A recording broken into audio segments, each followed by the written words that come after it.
All right, viewers, very interesting here. Yeah. We're still with us on See the Stories, and we still have Dr. Anggara here right with us. Before we move on, you talked about in the last segment, you talked about how menstrual care products, you know, with the fragrance and everything, but you know, there's a new thing where it's like giving you a different sensation, like minty and tingling and cold, you know, coolness. Is that okay? Is that fine? Is it safe? Well, if the products is out there, especially here in Indonesia, if it's legal, it's supposed to be, it's already tested, and we have this organization BPOM and some other organization that's actually look after that. But probably not for everybody. That's what my underline is. Yeah. You have to make sure whether your body reacts good, reacts well or not to that product. So. You can give such a minty sensation. You can give such a fragrant sensation, as long as it's actually out there and you try it. Yeah. Then and you're okay with it and you're comfortable with it, then you can do it. That's why we have also the other part beside minty. They're also having the antibacterial, the one with natural agent like the sage and so on. You have to make sure that you're okay with that product. Try it, then. Okay. Well, you are your own experiment. Yes. Yes. True. Okay. So yeah, I know. Everyone would always say that women got the bloody part, the painful part, the men got the fun part. But yeah, we're women and we're blessed, you know, being a woman. Okay. So now, can you give us advice? Because some of women with underlying diseases or illnesses like diabetes, or autoimmune disorders, do you have any tips for them if they might be having a specific conditions with their menstrual? Okay, so we're talking about specific condition or illness for women. The regular one is applied to every woman, whether they're healthy or not. The regular one, including changing the pads every 3 to 4 hours, and then wiping it correctly every time you're doing your business after number 1 or number 2, from front to back, one way only.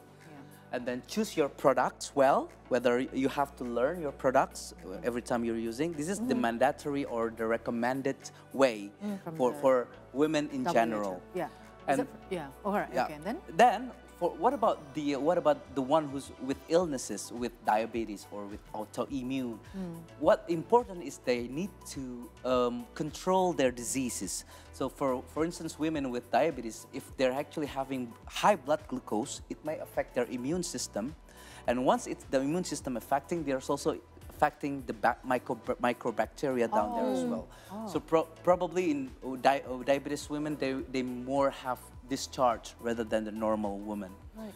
That's the reason why you have to make sure that the blood glucose is under control. For autoimmune, make sure they're actually taking their pills every time. They're using steroid usually to maintain their diseases.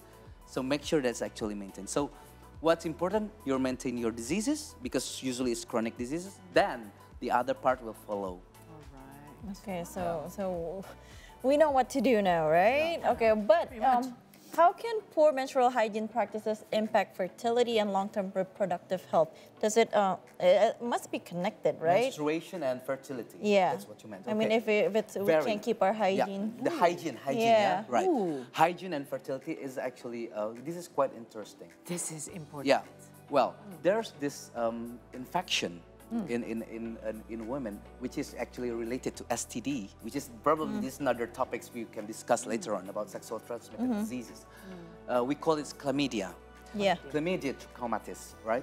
Chlamydia may affect the tubes of women. Yeah. And when they're affecting their tubes, they're affecting the cilia, the hair of the tubes, where is actually the place where sperm and ovum will meet.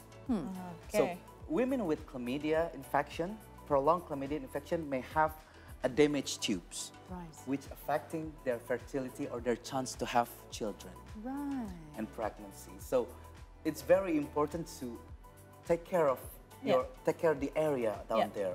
Make sure you always use protection if you're having multiple partners, or you always, that's the thing, changing the pads and everything, because it is affecting and it causes it related one to another. Wow.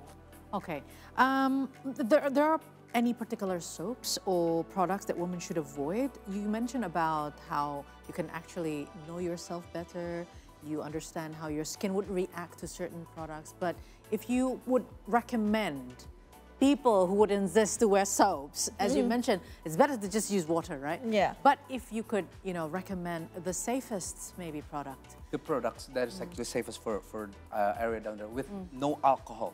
No alcohol. No content alcohol. Never perfume for bodies. Never put it there. Never put it there. No. Because I know some people who do that. What? No, don't. Yes. It irritates. It really irritates because Okay. it contains alcohol unless they don't. You know what they contain said, alcohol. Doc? I need to put some perfume down there because I'm meeting my Obgyn doctor. No, that's not recommended. Honestly, alcohol. Some people, in fact, can have a bad reaction with alcohol, even only on the neck. Yes. That's Some right. people can get redness when they put their perfume down there, and then it becomes a reaction. Yeah. And what about down there, which is actually Yeah. More sensitive. sensitive. Wow. So my recommendation, if you're choosing soaps, using that without Wow. The one alcohol, without alcohol. and using something that's probably already tested, scientifically tested. Right, That's probably something. Be safe, ladies. Yes. All right, so now it is our tradition to wrap up the interview with playing games. So I have some props here that I will share with Yani as well. So the big screen will show some statements about the topic that we discussed earlier. Yani and I will guess if the statement is myth or fact, and Okay. Dr. Anggara will then give the right answer and explain about the statement. Are you ready? Are you ready, Yes, Doctor? ready. Well, So the let's doctor play the is game. so Yeah, ready. so for this is pretty much to see if we were paying attention while you were True. talking. All right. Okay, so Great. test for us. All right, let's see the Test. first statement on the screen now. Is it, yeah? Oh, Here we go. First one is... Oh, where is it? We're getting ready. Oh, 1 minute. 1 minute. Yeah. Oh my God. Yeah, I just read something about the menstrual hygiene day, and it is actually a fact that in some part of Indonesia, this is still a very taboo and never being discussed. Even teachers, science teachers, they don't want to talk about the that area, that area. that business, yeah. All right, so I think the screen Here. is ready now. The first statement, during the period, washing the genital area with warm water is better than cold. Okay. Oh, we didn't what do you talk guys about think? this. What do you Talk think? about We didn't ask him about this one. What's I on would top of your say- head? What do you think? Say cold. With warm water. Yeah, I would say warm The because... statement stated that the warm water better than cold Yeah, water. I would say What do you fact. think? I would say fact. What about you? I think it's a myth. Why do you think it's a myth?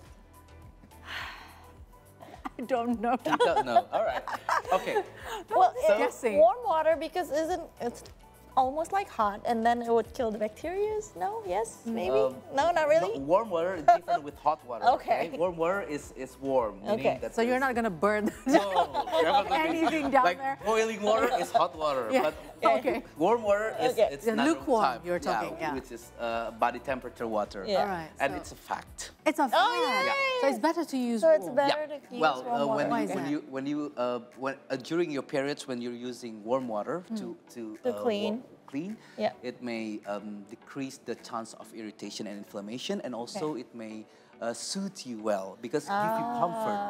The contraction down there, Yeah. because usually on the first or the second day, Yeah. the contraction is very massive, Yeah. Massive. right? Okay. So warm water can soothe you, can comfort you. So Is that why, like the old mother's tale, I don't know whether it's tale or not, they said, okay, just put a bottle of hot water Yes. on your tummy. Yes. that's very actually accurate. That's a fact. That's a fact. All right. Because it may comfort your uterus. It may Yeah. also relieve the pain Right. from the contraction. Okay. So warm water is recommended during period. So listen Yes. to mothers. Yeah. Okay. Now, number 2, let's see the next statement. When the flow is light, it is okay not to change pads for 4 to 6 hours. No! It's not a myth, it's actually a false.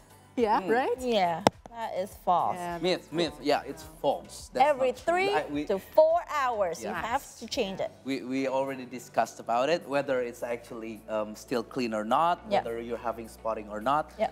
4 to 6 hours, 3 to 4 hours is the limit, so you have Okay. to change it. Well, we want to talk a lot more, doctor, but well, unfortunately, we don't have all the time. Yeah. But if you want to contact Dr. Anggara, how can they find you? I have my practice in Bekasi area, Rumah Sakit Ananda. Yeah. So they can contact me there. Okay. Rumah Sakit Ananda, And you can talk about all the bloody stuffs. Thank you so much, Dr. Anggara. you. Please do come back next time. We'll Thank talk you more very much about for other having me topics. here. Yeah. See the stories will continue after the break. Stay with us.